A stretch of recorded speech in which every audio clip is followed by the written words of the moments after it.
আসসালামু আলাইকুম। কেমন আছেন সবাই? আশা করি ভালো। আজকে আমি আপনাদের সাথে কথা বলবো বাংলাদেশের সেরা একটা জাতের শসা নিয়ে। যে এটা মনে হয় এর চেয়ে ভালো শসা মনে হয় বাংলাদেশে আর নেই। সেটা হচ্ছে এই শসাটা দেখেন কি পরিমাণ ফলন, প্রত্যেকটা গিটে ফলন। এখানে দেখেন প্রথম গিটে একটা, দুইটা, তিনটা, চারটা, পাঁচটা, ছয়টা, মানে প্রত্যেক গিতে গিতে শসা। সাতটা, মানে এখানে যত যাবে আটটা, যত যাবে তত শত। কি এত পরিমাণ শসা আমি আর কোনো দেখিনি। দেখেন প্রত্যেক গিটায়, এটা হচ্ছে দ্বিতীয় ব্রাঞ্চ। দ্বিতীয় ব্রাঞ্চে দেখেন কি পরিমাণ শসা। এটা মোটে মনে হয় আমার হাতের বিঘত 1 বিঘা হবে না। শসা দেখেন কি পরিমাণ শসা। এই দুইটা এক জালে দুইটা, আমরা ভালো করে দেখা যাচ্ছে না জানি, কিন্তু এখানে দুইটা একসাথে আসছে এখানে।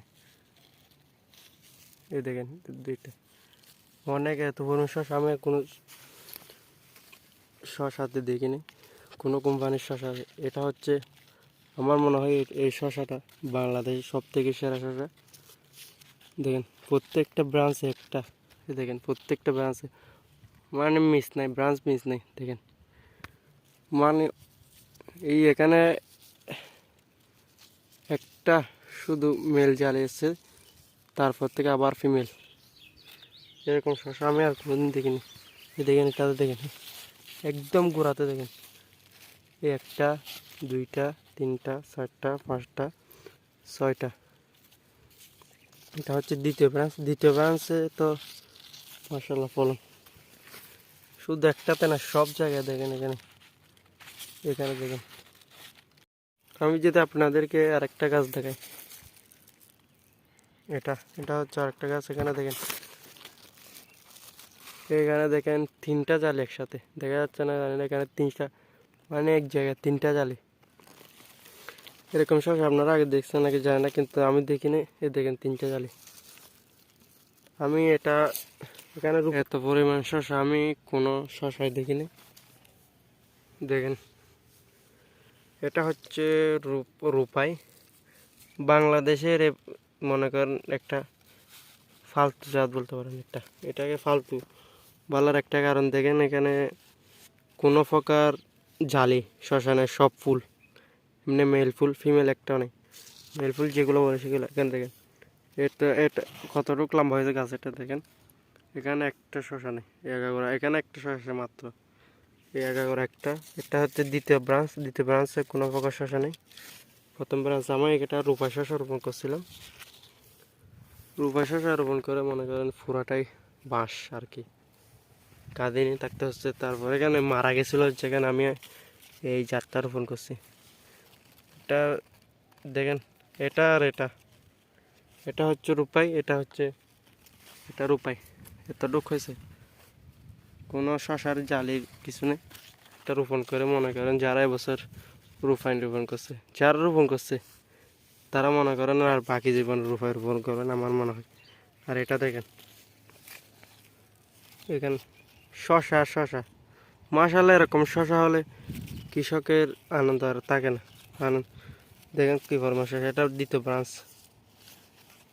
প্রত্যেকটা আমি একটাতে বলবো না, এখানে এটা বাংলাদেশের সেরা জাতের শশা বলতে যায়। এই দুইটা শশা দেখেন, প্রত্যেক গেটা গেটা শশা, প্রত্যেক গেটে গেটে। এটা হচ্ছে গ্রীষ্মকালীন শশা, আমি ট্রায়ালের জন্য শীতকালে রোপণ করছি। মনে হয় শীতকালে ততটা খারাপ হবে না। মনে করেন রমজান আস্তে আস্তে ততদিনে হালকা রোদ পড়বে, তখন এটার পারফরমেন্স মোটামুটি ভালো হবে। হালকা গরম পড়বে প্রত্যেকটা। এটা হচ্ছে রূপাই। দেখেন কোনো প্রকার শশা নাই এখানে, কেনা রোপণ করছে আমি নিজেও জানি না। যাক আল্লাহ যেটা করে। দেখেন এখানে, এটা মনে হয় কালকে অথবা পরশু ফুটবে এখানে শশাটা। এটা রূপাই শশা না হলে 20 দিন পরে রোপণ করছি, তারপরও রূপাইয়ের আগে আসবে শশা আমার মনে হয়। এই দেখেন প্রত্যেকটা গিটে গিটে শসা।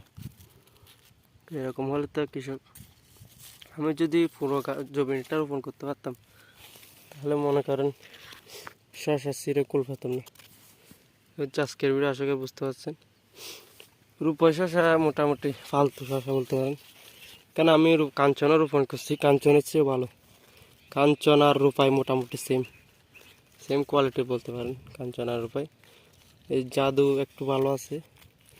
আপনারা যদি আগামী বছর রোপণ করতে চান তাহলে রোপণ করতে এই রূপাইটা কেউ রোপণ করবেন না কেউ, তাহলে আমার মতো ধরা খেয়ে যাবেন। আশা করি বুঝতে পারছেন। হচ্ছে আজকের ভিডিও, এগুলো হচ্ছে রূপাই। এখানে আরেকটা আছে দেখেন, এটা হচ্ছে, এই জাতটা হচ্ছে ময়নামতি, বাংলাদেশের একটা সেরা জাত বলতে পারেন, ময়নামতি শসা। এটা গ্রীষ্মকালে, কিন্তু শীত আমি অনেক ভালো পারফরমেন্স দেখতেছি। দেখেন প্রত্যেকটা গিটে গিটে শোলা, এ তো ভালো জাত, আমি দেখে না বলতে পারেন। আশা করি বুঝতে পারছেন এই ভিডিওতে। যদি ভালো লাগে একটা লাইক দিবেন আর কমেন্টে জানাতে পারেন।